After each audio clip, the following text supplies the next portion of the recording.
Growing a business is so exciting and it's so overwhelming. I remember that when I owned my business, which was a political consulting and issue advocacy consulting business, at one point, I was paying taxes in like 6 states and I had so much compliance and regulatory to pay attention to. And if you're growing internationally, it's just not about knowing who you want to hire. It's about keeping everything in that country running smoothly as you scale. And that's where Pebble comes in. If you're a founder or an HR leader, building a great team is the fun part, right? Managing everything that comes with it as you grow globally is where things can get tricky. And Pebble makes that part easier. Pebble makes global hiring simple. Through embedded compliance and AI-driven workflows, the Pebble platform takes the delays and guesswork out of going global. Through embedded compliance and AI-driven workflows, the Pebble platform takes the delays and guesswork out of going global. We have a special offer for listeners of this podcast. Pebble is normally $399 a month per employee, which is already a no-brainer for what you get. But right now, there's a limited time offer on their site, which makes it easier to get started. Go to hipebble.ai. That's hi, HIPEBL.ai. hipebble.ai. Terms and conditions apply. Just use code ACHIEVER at monarch.com and get your first year of Monarch Core at half off, just $50. That's 50% off your first year at monarch.com with the code ACHIEVER. With Shopify, nothing stands between your idea and a real business. So go make it one. Just go to shopify.com/anxiousachiever and start your free trial today and hear more sales go. That's shopify.com/anxiousachiever. Live shopping is so much fun, and that's why I love Whatnot, the largest dedicated live shopping platform. For everything from beauty, collectibles, electronics, luxury fashion, even cookies, sellers are building real, thriving businesses. Just search Whatnot, that's WHATNOT, in the App Store. Download it, and you can start selling right away. Go to Amazon or physicianschoice.com and use the code PCPodcast10 for 10% off your entire order. You'll see the best results after a month or so. So invest in your gut, subscribe, and save for up to 40% off your order. You can also find Physician's Choice at all your favorite retailers. I'm Maura Aarons-Mele, and this is The Anxious Achiever. What would you do if someone said to you, take the next 4 months off? Don't show up at work. Do what you want to do. Would it be exciting? Yes. Would it be a little bit scary? Maybe. Would you know what you wanted to do? Today, we talk about the power of sabbaticals with DJ DiDonna. So DJ is a senior lecturer at Harvard Business School. He's an entrepreneur, and he is the founder of the Sabbatical Project and the author of a really great new book called Big Time Off. Sabbaticals aren't vacations. They are intentional, and they take you away from your routine work. DJ and I talked today about the joy and the sometimes uncomfortable nature of being on sabbatical. He's got so many stories of how people took sabbaticals, people of all different life stages and economic stages. The key to sabbatical, I think, is that it's intentional and it's planned for. Lots of us have breaks in our lives because of reasons that we didn't plan for. We get laid off or we have a family crisis. That's not a sabbatical. A sabbatical is a time when you actually ask yourself, who am I and what do I want? Which is a radical concept for a lot of us adults. So my conversation with DJ DiDonna. Well, DJ, I'm really excited to have you on the show. I absolutely loved your book. Thank you so much. Great to be here. So you start your book with a sentence that I thought was kind of funny and interesting. And it says, I grew up terrified of having a midlife crisis. This seems to me like a weird thing to kind of like grow up worrying about. Why did you write that? We all have our anxieties, right? Well, that is true. I think that I think there's a lot of pressure. I felt a lot of pressure to get career right early on, and I see that with my students as well. Right? You have this idea when you're a kid of you're going to be a fireman or a doctor or an astronaut, and this notion I think of preparing and making choices and having it be the wrong one, especially once everything else is supposed to be kind of ironed out and running well. Here I am in my 40s. I thought that like this is when you have it all figured out, but yeah. So I think that the consequences seemed high of not getting your career right, and I think I was a little bit precocious because I burned out early. So hopefully before my midlife. H- how old were you when you first even thought of the concept of a midlife crisis? Oh man, I don't remember. I have this vivid memory of, like insurance salesman guy with a tie, driving along a coastal highway in like a red Miata or something, right? Um, and just so it's just stuck in my memory. Having to kind of kiss your life goodbye or blow your life up in order to pursue something that you wanted, and how kind of disappointing I thought that would be. Yeah, that resonates for me. Although actually both my parents were self-employed. My Mm. dad would say to me in his very thick New York, even the best boss is an asshole. He had a very thick, that wasn't a good New York accent, very thick New York accent. And always worked for himself. And I think was Mm. like very happy all the time. Like Hmm. he was a labor arbitrator and he had an art gallery. Hmm. Um, and so I think I felt, and being neurodivergent myself, when I actually started working in an Hmm. office, I felt trapped. That was when it kind of hit me like, I don't think I can spend 30 years sitting here under fluorescent lights. Yeah, I think it hit me the first year that I worked after college, when you don't get a break for summer, That's and right. not even like a fun break where you're going to summer camp, but just like a break from what you're doing to do an internship or just some sort of pause from your routine work, right? And I think about this as we have these socially acceptable sabbaticals kind of sprinkled throughout our life, and I think summer vacation is one of them where it's totally inconvenient for parents to do summer vacation. There's research on like a summer slide with learning loss. If you were designing a society to really be oriented towards work and productivity and convenience, you would not have your kids out of school for 2.5 months each year. But I think it persists because we all have such great memories of summer, and we want our kids to experience that. We don't want our kids to get on this treadmill of working 12 months a year like we do. That's That's my right. suspicion.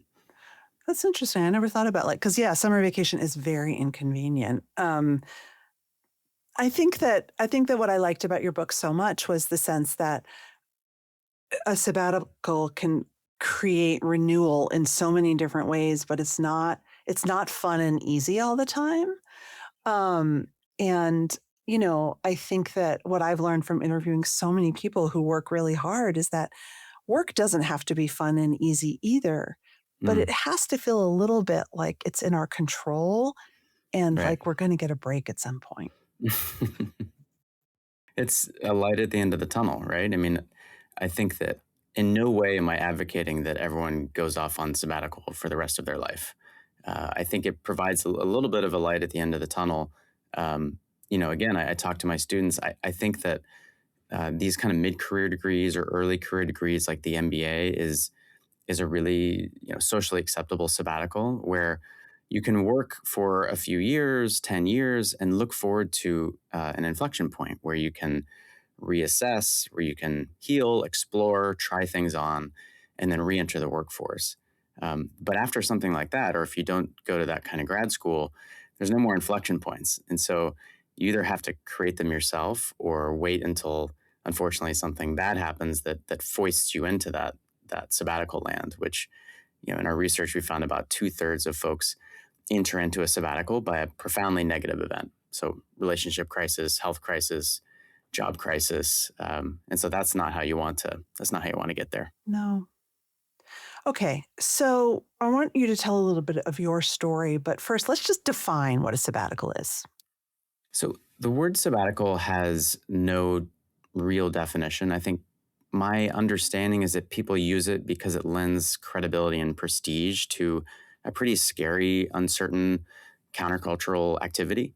Um, so I called it a sabbatical because it seemed better than, I'm in the middle of my life or early Peace out. midlife. And yeah. So it gives you a little bit of permission. So in writing the book, we came up with a definition around extended leave intentionally taken from routine work. So Nice. those three components. Nice.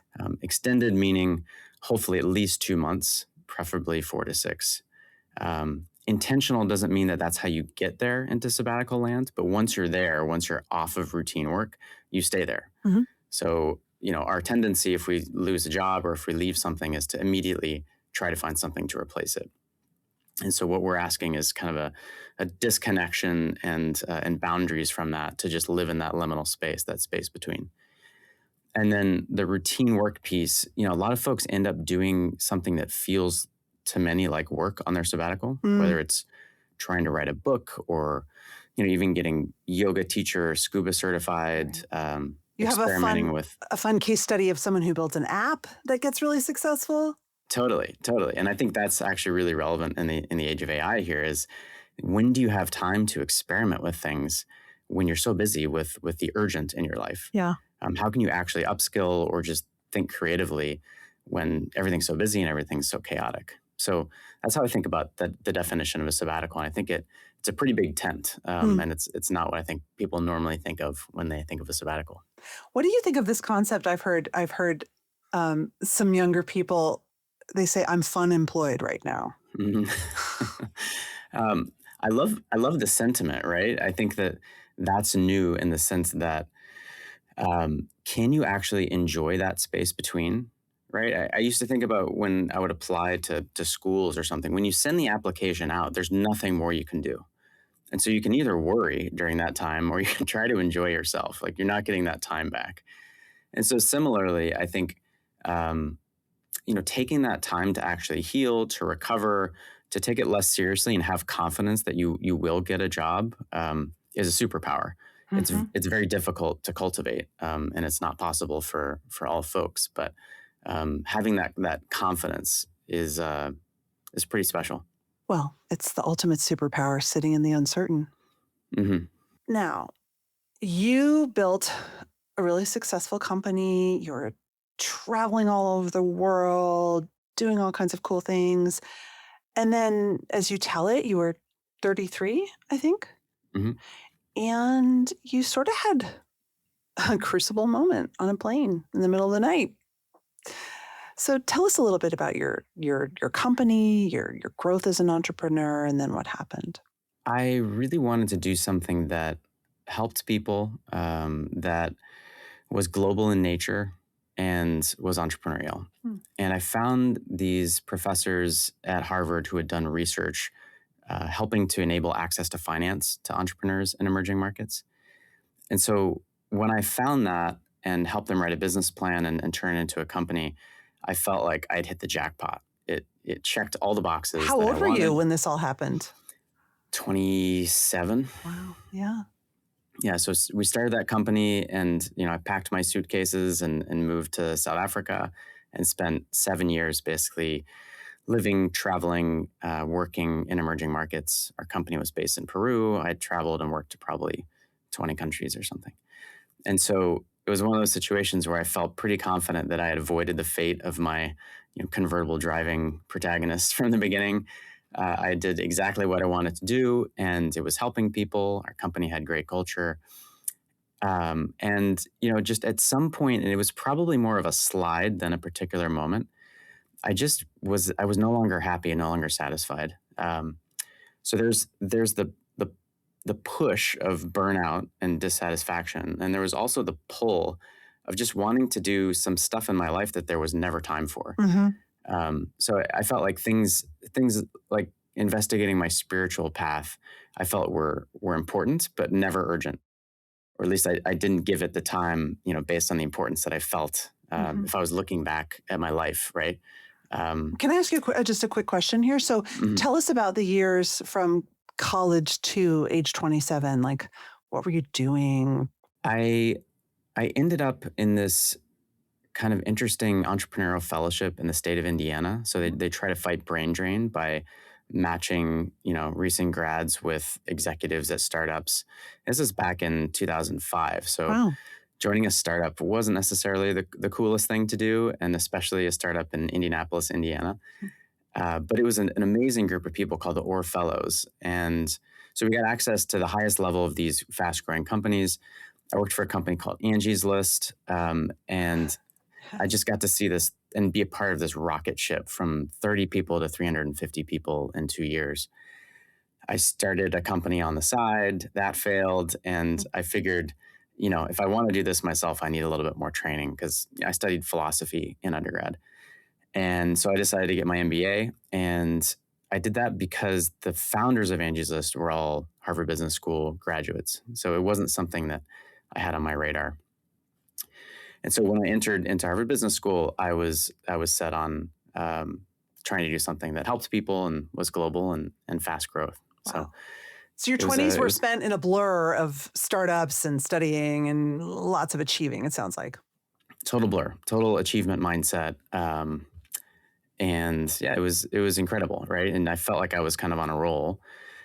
And and yeah, so 27 to 33 was really kind of really fertile and exciting, and there were just so many interesting opportunities to spend my time. Do I want to go um, to Turkey and work with FICO over the weekend, or do I want to stay in Boston? And so that What's choice over and FICO? over again. Yeah. What's that? What's Oh, FICO? FICO. FICO score, like the credit scoring companies. So we Oh, would yeah. partner with banks and credit scoring companies all across the world to help them lend to entrepreneurs and people that couldn't get loans. And so, yeah, I mean that you make that decision over and over again, and you make the decision of learning and growth and fun versus stability and community and family and Mhm. dependability. And then, after time, then people are like, you're not a reliable person, you're not a reliable friend, and relationships falling apart. So it was this kind of tale of two DJs. Oh God, I have to just tell you real quick here that I had this crazy experience 2 nights ago where I was stuck. I think I was stuck in an airport. Anyway, I was bored. And so I started cleaning up my voicemail.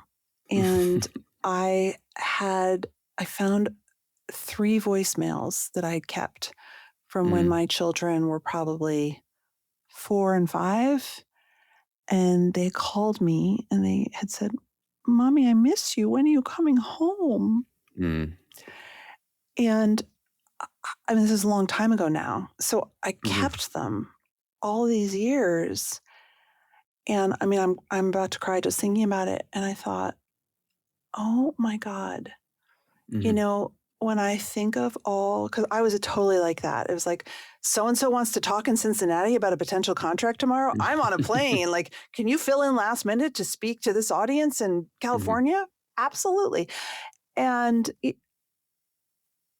like, that mentality is so rewarded in our culture. But when I listened to these voicemails, and I also thought of all the friends I lost mhm, during that, like, probably 15-year period, mhm, I just thought, oh, I don't know. I don't know if that was the right decision.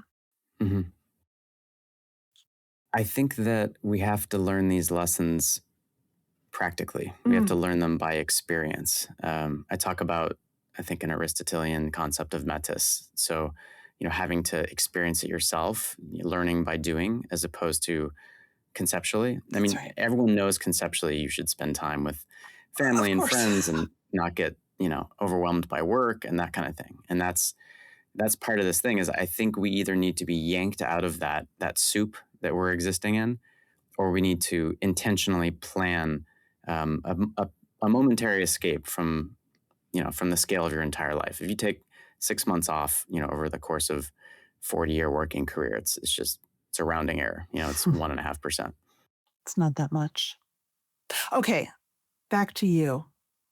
You're 33. You think what? I felt as though I just could not do the job anymore. So that was the burnout piece. And in our research, we have kind of learned to call it functional workaholism, where you're not necessarily reaching that end state of burnout, but you're just existing in this state of working that's not healthy.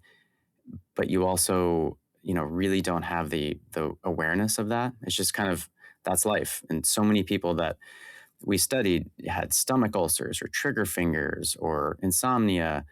And then as soon as they got off work for a few weeks, they cleared up, right? And the doctors can tell you till they're blue in the face that you need to have less stress and, these are work inflicted damages, but it's just hard to believe. Did And you study for anxiety measures? I mean, these are my anxious achievers also. Although I will say that sometimes I think the anxious achievers, like, they really thrive and get a lot of joy while they're also hurting themselves. It's a yeah, weird. Did you measure for any totally. levels of anxiety or stress?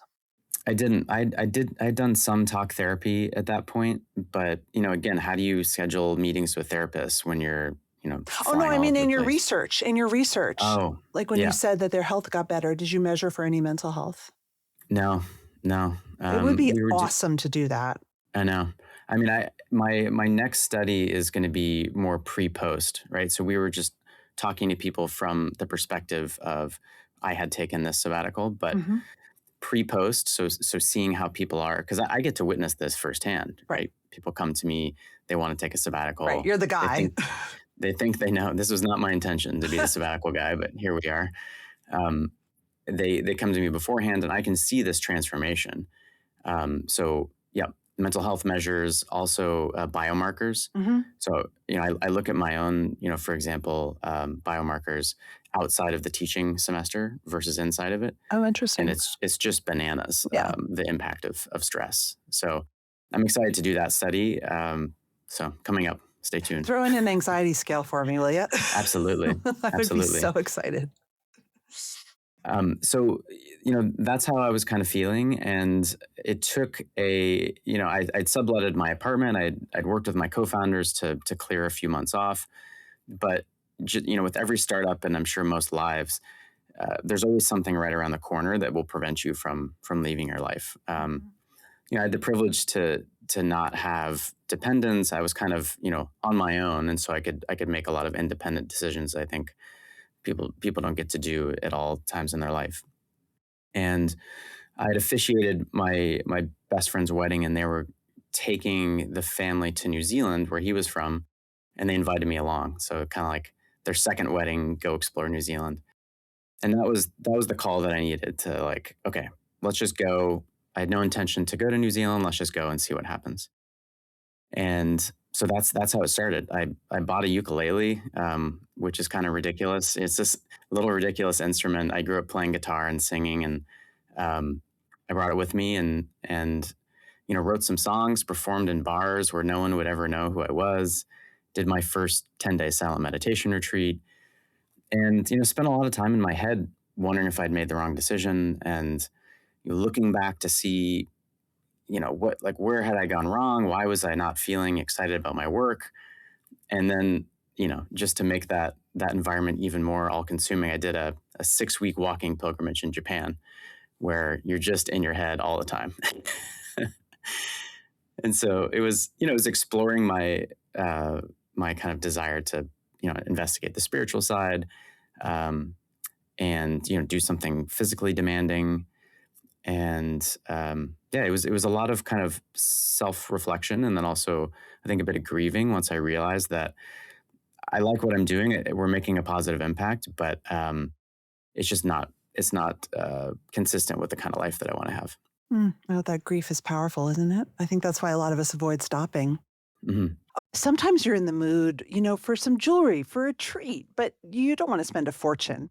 And I love to talk about jewelry. I love to look at jewelry. And that's why I love Whatnot. I was on Whatnot last night, just going through really fun, chic, don't break the bank jewelry sales. Whatnot is the largest dedicated live shopping platform, whether it's beauty, collectibles, electronics, luxury fashion, even cookies. And sellers are building real, thriving businesses. And anybody can sell on Whatnot, whether you have a big business, a small one, or a budding business. People selling on Whatnot sell 10 times more than on other major marketplaces. Because on Whatnot, you're not just listing products, you're building real connections with buyers. And so, Whatnot buyers spend more than an hour a day in the app because we're not just browsing, we're engaged, buying, and coming back. Search Whatnot. That's WHATNOT in the App Store.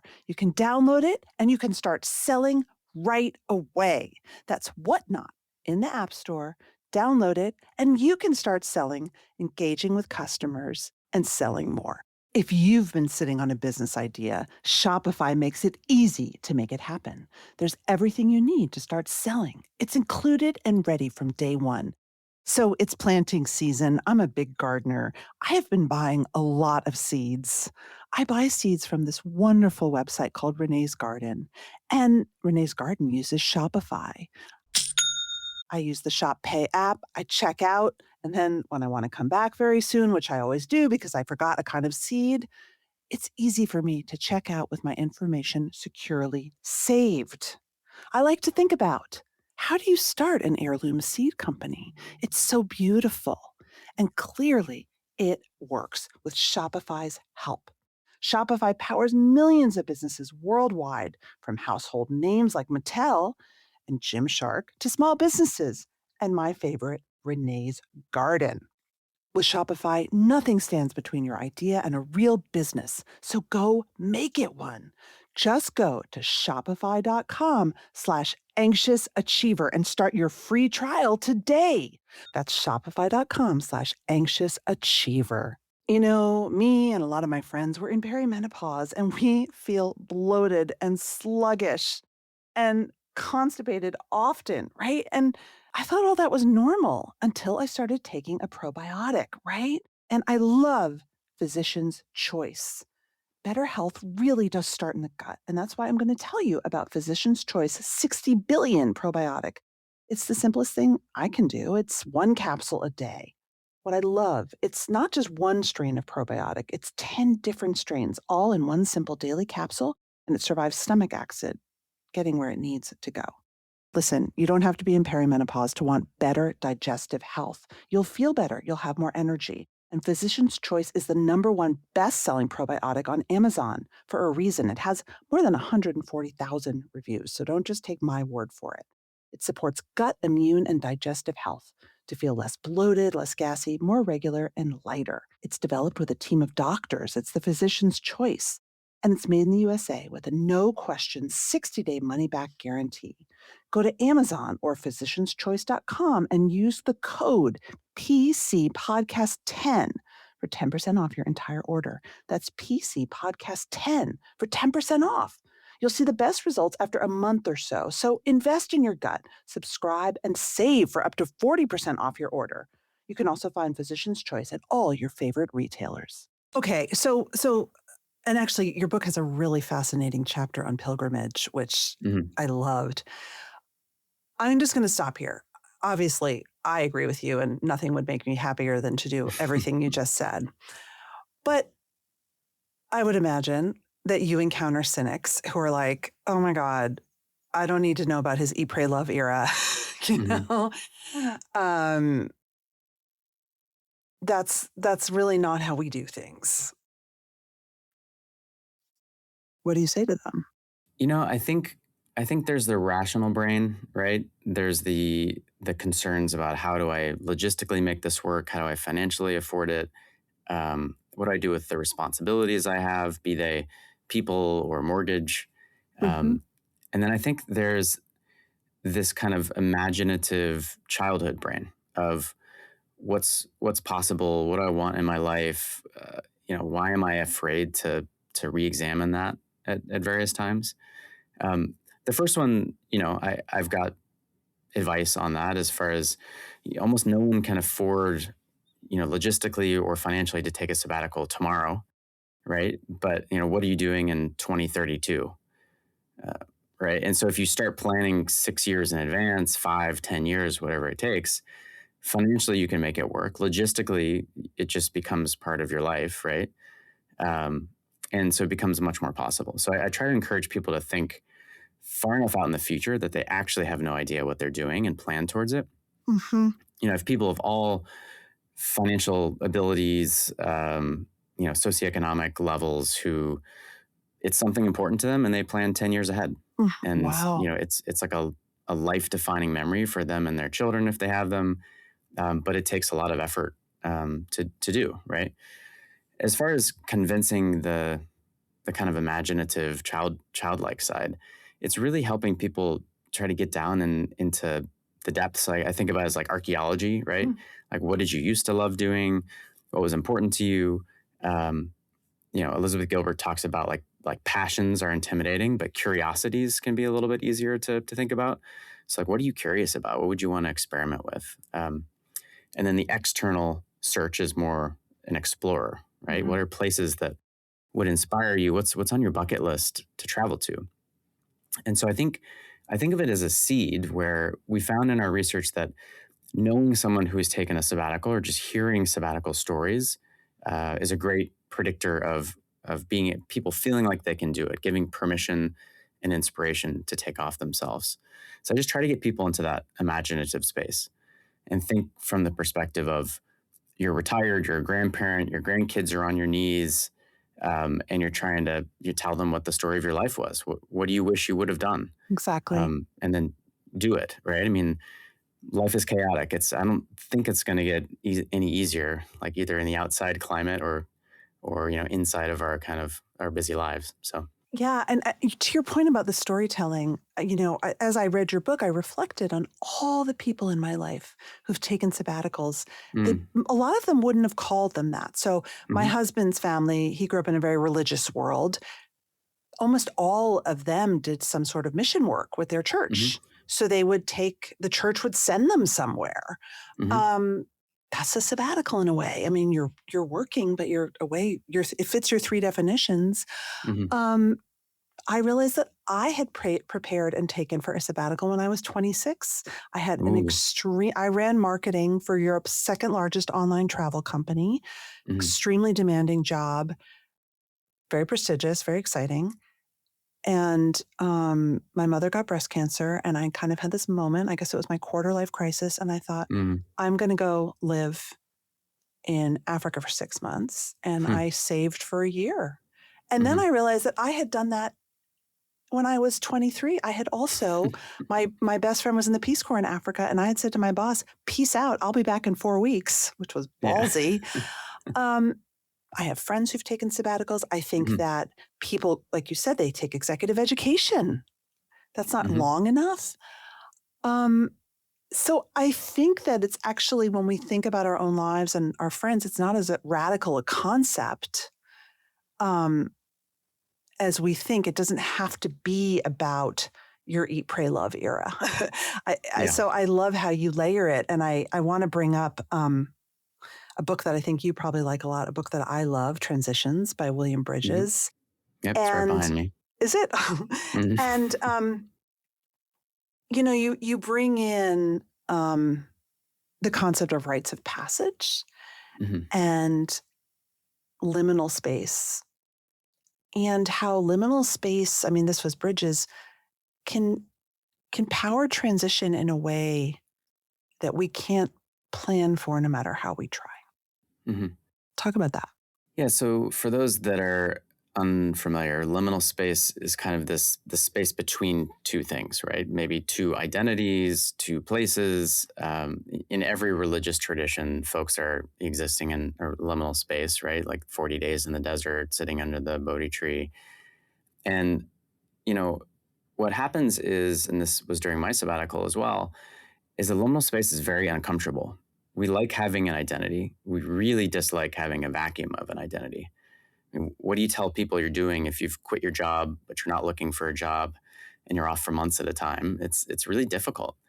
Um, and so the research on rites of passage basically show that in order to transition from one identity to another, it's good to have uh, protection during that space. So, Mm. the society says this is a transition you're going through. And as you move between these, we're going to give you kind of permission and guidance and also, the ability to explore during that. And that allows you to transform who you are in a way that when you're just moving from one job to another, from one identity to another, you don't really have the time to sink into that and potentially take a different path, right? I Mm-hmm. mean, the job we're most qualified for when we leave a job is a similar job. And the people most likely to refer us to new jobs are people who knew us in our old job. And so you get to the point where decisions you made in your 20s or teens are powering your work, which is the majority of your waking hours, throughout your entire life. And so, when do we take time? When do we give ourselves permission to exist outside of that role and come back to who we were, who we were, and explore who we want to be? So you have to drop that for a fair amount of time. And the reason why this duration piece is important, you talked about a month not being enough. There's something about, 6 to 8 weeks seems to be the anecdotally when people feel it on sabbatical, where you truly drop away your old identity, being run by your calendar, people knowing you as a certain thing, and sink into like, okay, who am I? Hmm. This feels comfortable. It might feel uncomfortable, right? Because you don't know what you're going to do next, even if you're going back to your job. But yeah, that's that. They call it fertile emptiness. William Bridges talks about it being fertile emptiness. Yeah. You know, I don't know if you know my story, but I have been an entrepreneur since 2006. Before that, I worked in digital startups, and then I Mm-hmm, worked in politics doing digital campaigns, fundraising, persuasion campaigns, all online. And then I started my own business doing that work. mm-hmm, Um, and on the side, I always did workplace mental health. I did this. This is like ever since I was 25 years old, I wanted to be a workplace therapist. mm, But I went to grad school. I just never could make it happen. And I fell into my business and I did really well. mm-hmm, And I made a lot of money. And that was what I did. But I always kept this creative space for my work in workplace mental health and work redesign. And then I sold my business in 2021. I stayed till 2022. It was a horrible experience. mm, That's a conversation for another day. But in 2022, I thought, okay, I wanted to be a workplace therapist since I was 25 years old. I mm, can't afford to go back to grad school right now, and I don't really want to, but I'm going to make this work happen. mm-hmm, So that's been 4 years. And it's been insane. It's been amazing. It's been hard. mm-hmm, I think the mistake that I made was I just rushed right into it. I yeah, sold my business. I had the most profound personal trauma of my life in my family and selling my business. mm, And I just charged forward because it's what I thought I had to do.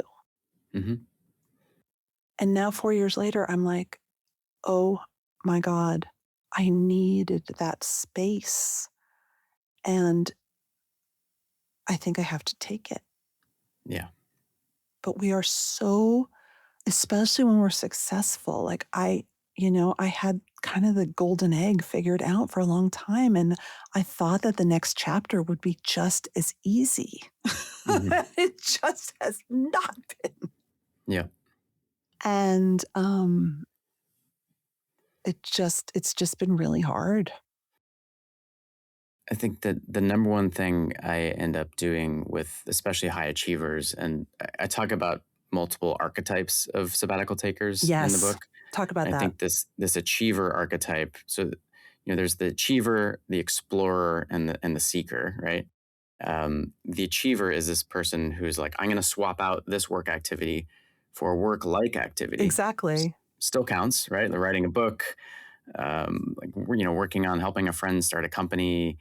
I remodeled my kitchen, which doesn't sound like fun to most people, Mm. but it felt really empowering, and those people usually do not allow themselves to rest before entering into that phase.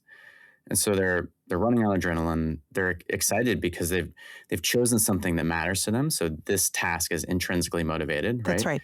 right. And so it carries you for a bit, but it's not necessarily restorative. Um, Now, what we found in our research was you think that the way to restore your health is just laying on the beach and sipping coconuts, right? But what we actually found is if you are doing something for a contained period of time that is really important to you. So, I mean, you wrote a book. I imagine you didn't take time off to do it. But if it's I've extremely written important to you, 3 books, and I've yeah, done every single one at 5 a.m. on yeah, the side of a basketball court. Like, yeah. One of the people in the book, who's a good friend of mine, spent 2 months at my parents' house, in New Hampshire, just focusing on writing the book, and she jumped right into it, and so could have done it, could have had more healing. She's still at the end of the sabbaticals. Like that was one of the most important things I've ever done. But why did I just not give myself a few weeks was that a to sabbatical, though? heal? That's a question, like, Yeah. if you're working that hard, is it a sabbatical?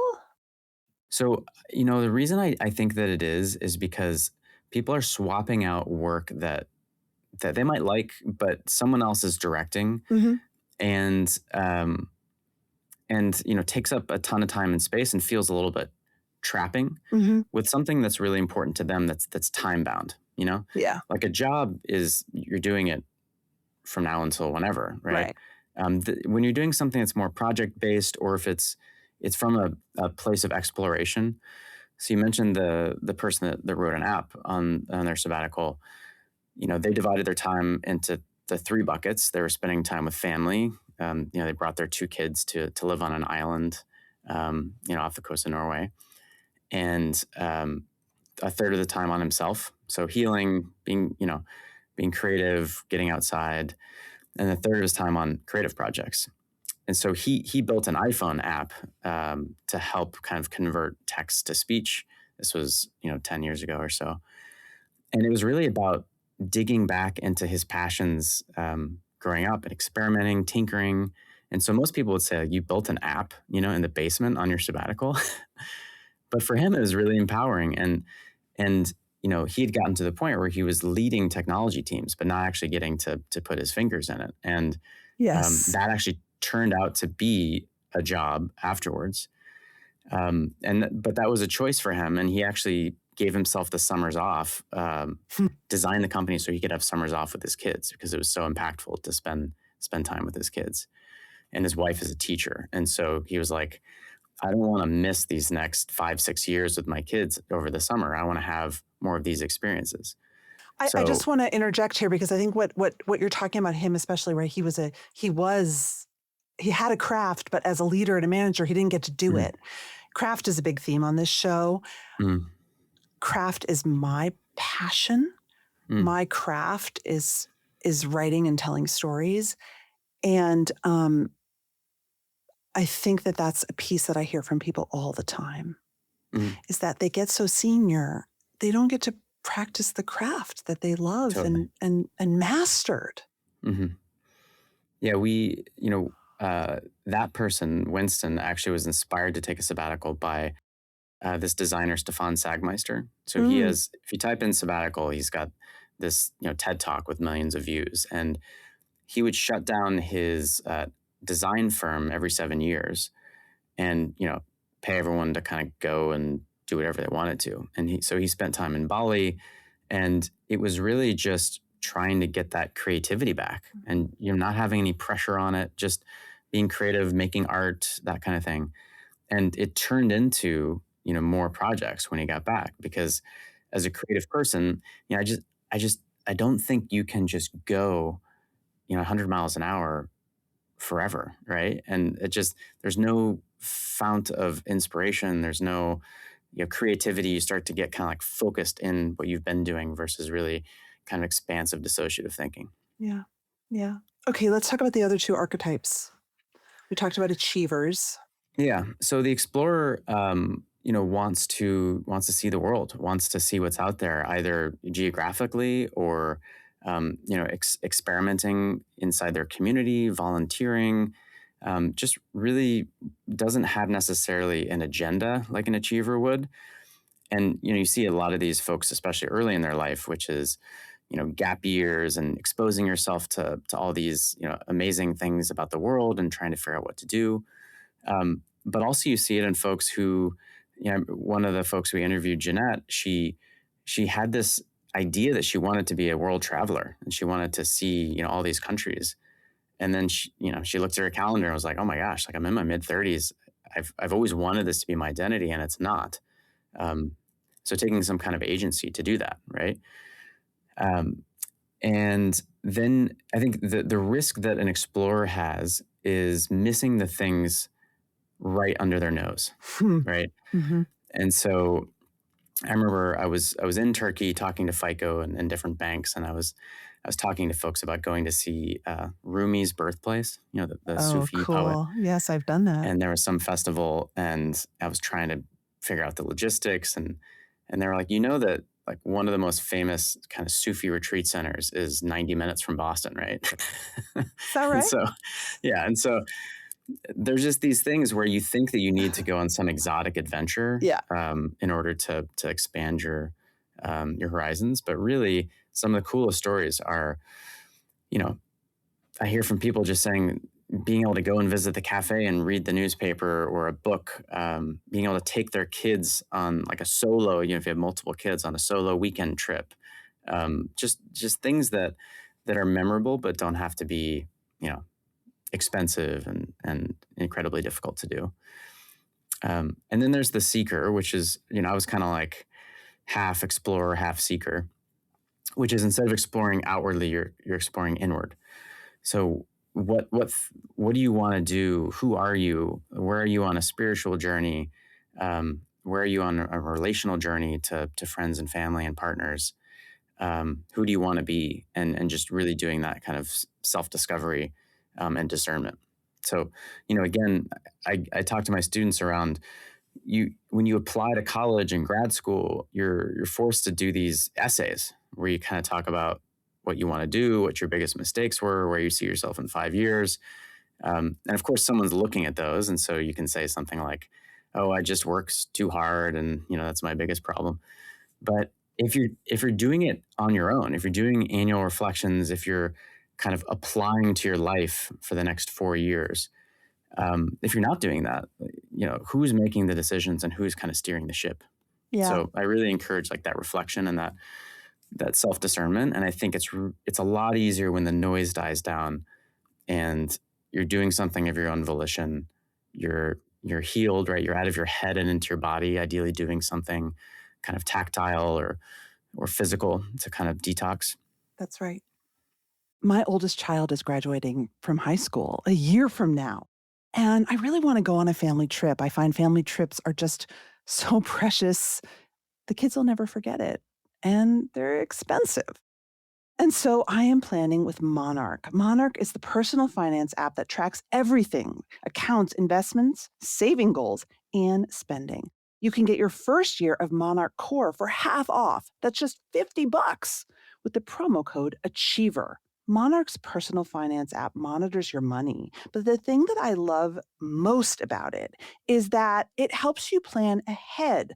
Most apps only tell you what you've already spent, but Monarch helps set goals, map out big purchases, and you can see if you're on track before it's too late to adjust. You don't have to look back and be like, oh my God, I really, really overspent 2 months ago, right?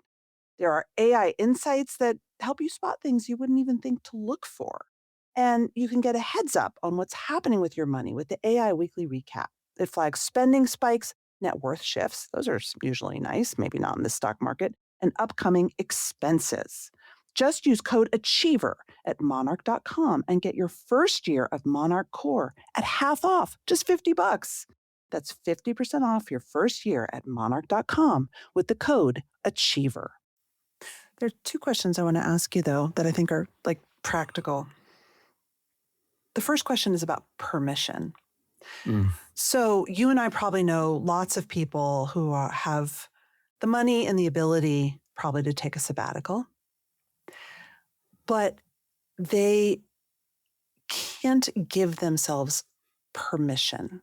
Hmm. And they may even be able to give themselves permission, but their anxiety can't give themselves permission. Hmm. So, um,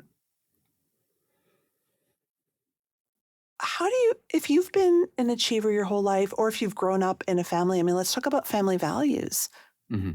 work, commitment, showing up, right? How do you give yourself permission? Also, because people might be judging you. It's especially difficult because if you're not, if you're struggling through it, if it's difficult, people are like, "Wait, you're on vacation, and you're expecting me to believe you're having a hard time." No, this the family of origin thing is a core aspect of what we heard in our interviews.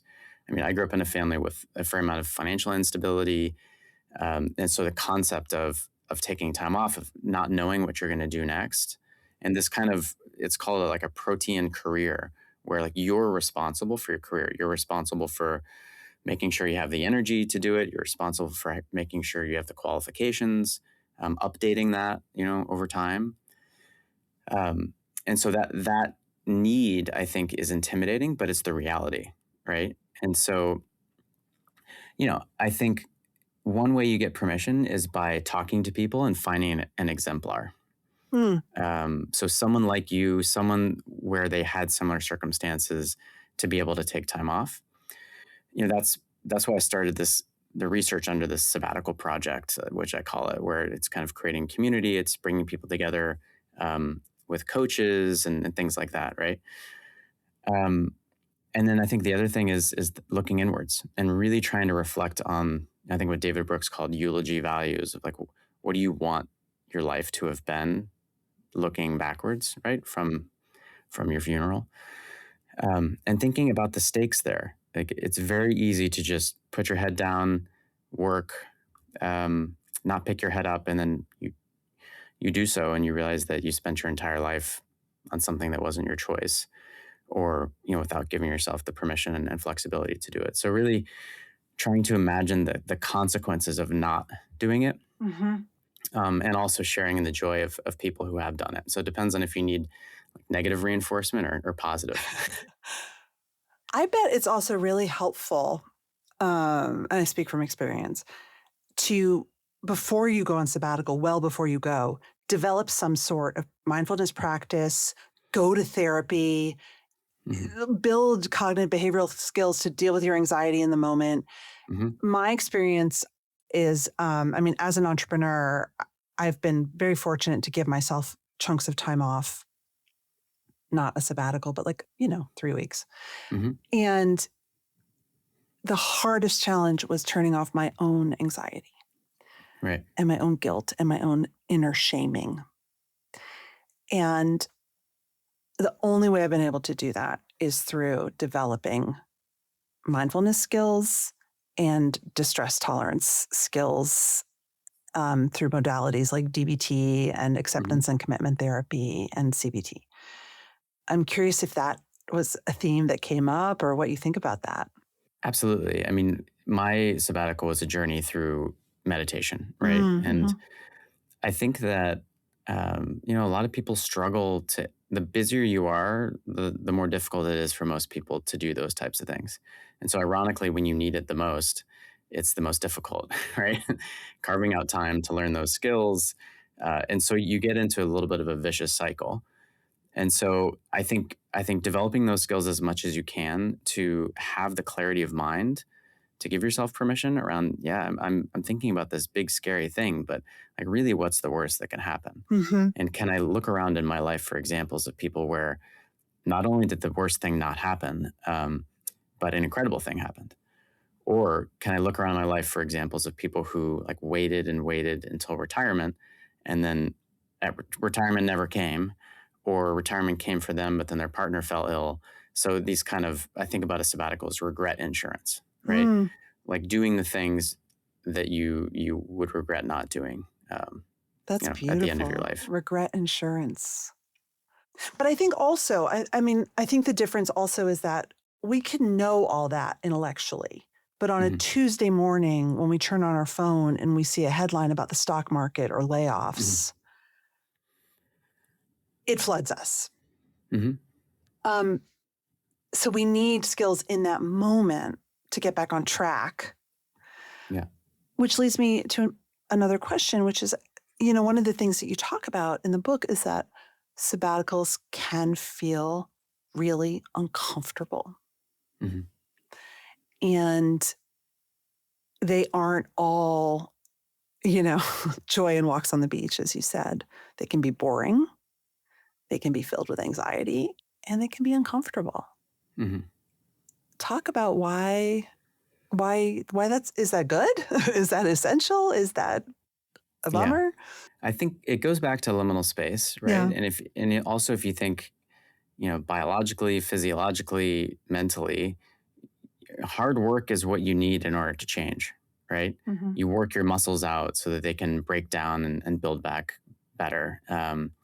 You study, which is hard, in order to gain understanding of a new concept to be able to apply it to your life, right? And so, a sabbatical is not a vacation. It's not just Hmm. rest and reprieve. It's experimenting with new ways of living. It's doing battle with your mind and how you've kind of been conditioned to live, which is what you're talking about. That mental state that once you get enough space from it, you're like, man, that was really not healthy. Yeah. I can't believe that I was living in that space for so long. And then you choose which way you want to re-enter the workforce. You can totally return to a job with holding it less tightly, right? Mm. Or you can find something you feel is more aligned, either lifestyle wise or mission for the next chapter. But one of the ways that I think you can stave off that feeling from others of judgment and difficulty is really by setting boundaries and disconnecting. Mm-hmm. So that's one of the keys to having a good sabbatical. Now, it's easier to disconnect if you're abroad, right? Different time zone, that kind of thing. But really, kind of saying there's always going to be something, I think, in the news or at work that will be kind of urgent and that will take away your attention. This is the time to experiment with what is it like when I turn all that stuff off, and I think that requires um, a lot of hygiene around away messages, and if you're at a job, like transitioning all of your responsibilities to someone else, Yep. making it so that you can't be reached for that period of time. um, the best practices there, I think, treat it something like a great parental leave policy, which is the person is gone so long that the work has to get done by someone. Whereas on a vacation, work is just piling up while you're gone. Like, you're going to have to do that work. And so I think it's good hygiene for the company to be able to transfer responsibilities outside, and it's also good hygiene for you to say, what tasks have I picked up during this time Yeah. that don't belong to me anymore, and And how do I want to evolve and grow inside of this job? and it's scary as hell, and it's so Hmm. anxiety provoking. Even Hmm. even when you go on parental leave and you're thrilled to have a baby and you're so busy, you and I have both interviewed so many people who have said, am I going to be useful when I get back? Is this Hmm. person better at their job than me? Yeah, I mean, that inner dialogue is tough. I think there's, from the company side and from the individual side, there are these worries around.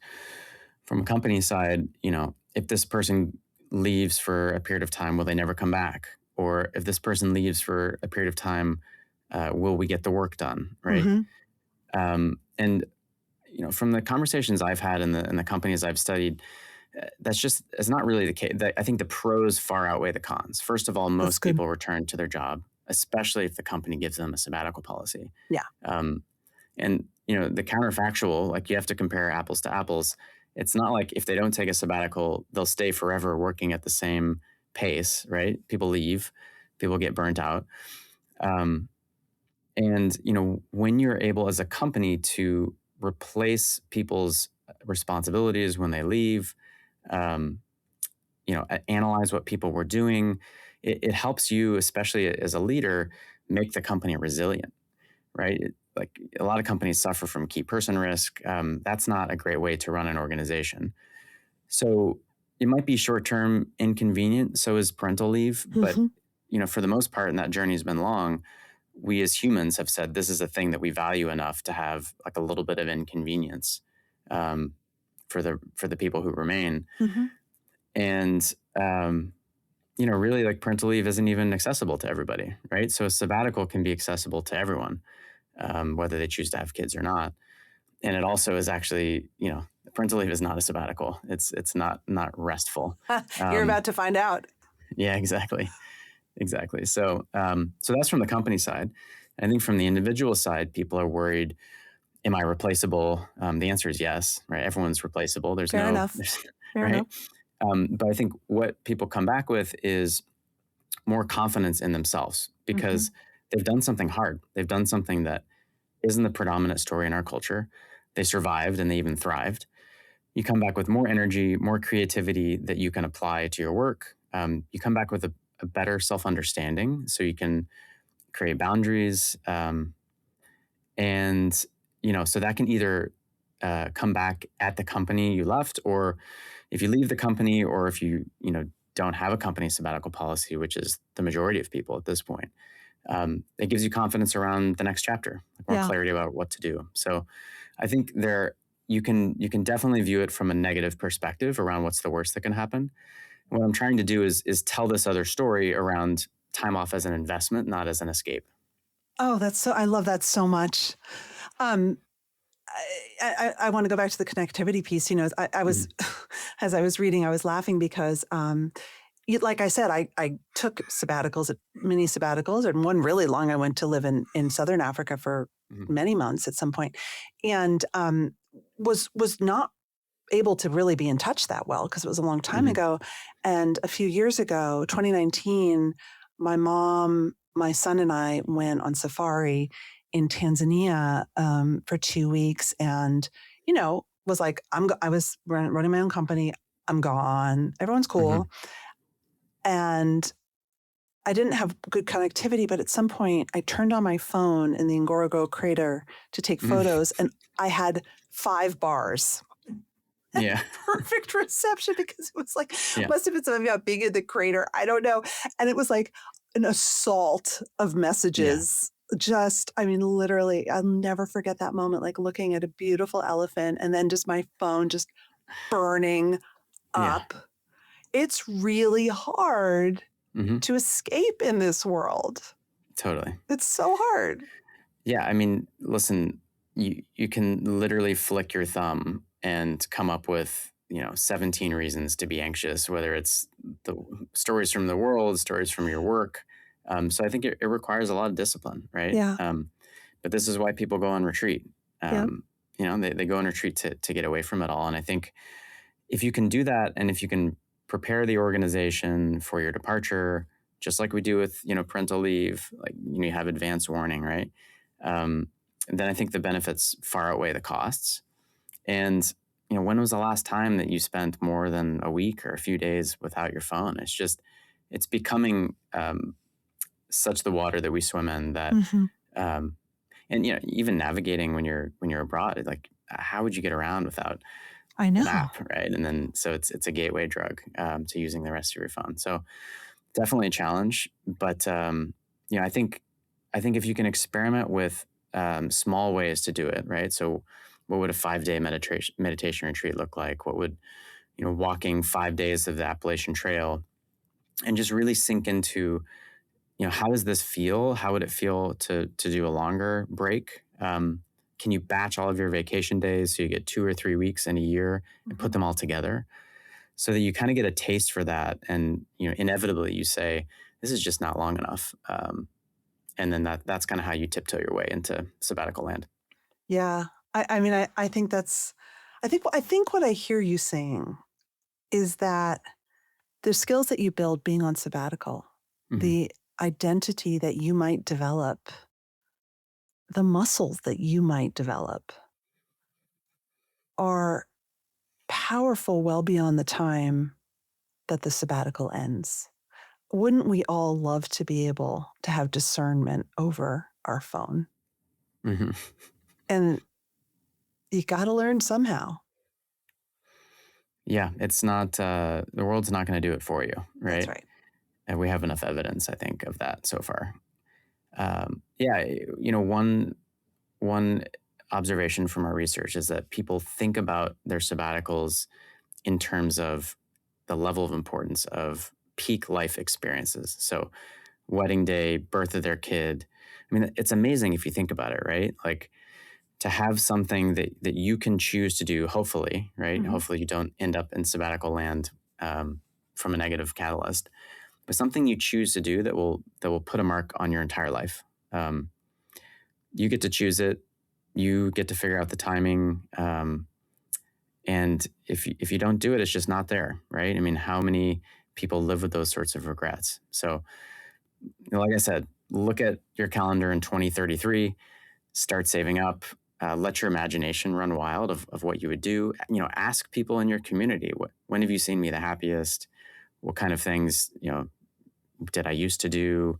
Look at your old journals, Mhm. just to get inspiration. But it's not going to happen unless you get after it. Last question. You mentioned companies having sabbatical policies. Give us a sense of that landscape. I'm sure you have resources for people listening if they're like, oh, I want to start one at my company. Just Mhm. talk a little bit about that. Yeah, listen, I think companies having sabbatical policies or any sort of kind of work-life balance um, policy, it definitely oscillates with the economy. Mm. And so, we saw a lot during the Great Resignation where you had places like Citibank and Goldman Sachs, setting up sabbaticals. Um, there's a lot of really interesting nonprofit support for nonprofit leaders to take sabbaticals, which is really heartening. And so the most important thing is giving people enough duration. So can you Mhm. give them more than 2 months? Can you give disconnection where you're truly shutting off their access to email, creating like a chain of people that could do various tasks. So that's truly only like the most urgent task that rings the bat phone. Um, and ideally giving people some sort of assistance, either some sort of pay. Is it health insurance? Is it partial pay? Is it full pay? Can you give access to coaches, therapists, that sort of thing? Um, and yeah, just giving them permission, because what you see is that if the leaders at the organization aren't doing this, we saw this with like unlimited vacation time. If Mhm. the leaders aren't doing it, then no one else is going to do it inside the Yeah. organization. So really leading by example inside the organization. Um, and asking folks. I think a lot of these sabbatical policies are hidden Mm. inside of companies, where when a person reaches a breaking point, they ask their manager like, hey, I need a break. I need to take a few months off. I need to take care of a ailing loved one. The company makes it work. And they're Yeah. like, man, why did I have to wait until a breaking point to build up the courage or to get the ability to spend time on something important to me?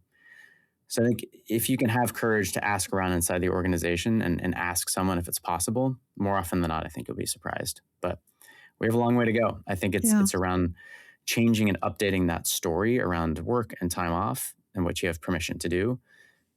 So ask people in your network, ask friends and family, and get inspiration and courage to do it. And you can find some on my website, thesabbaticalproject.org, and in the book, Big Time Off, The Transformative Impact of Sabbaticals and How to Take One. It's really a great read, even if you're not interested in sabbaticals, it's a very thoughtful book. So congratulations and onward. Thanks so much. I'm looking forward to hearing about your next sabbatical. That's it for this week's show. If you like the show, follow us and tell your friends. And please leave us a review. It really helps the anxious achiever get found by people just waiting for our content. I'm your host, Maura Aarons-Mele. Lots more to come in the next episode.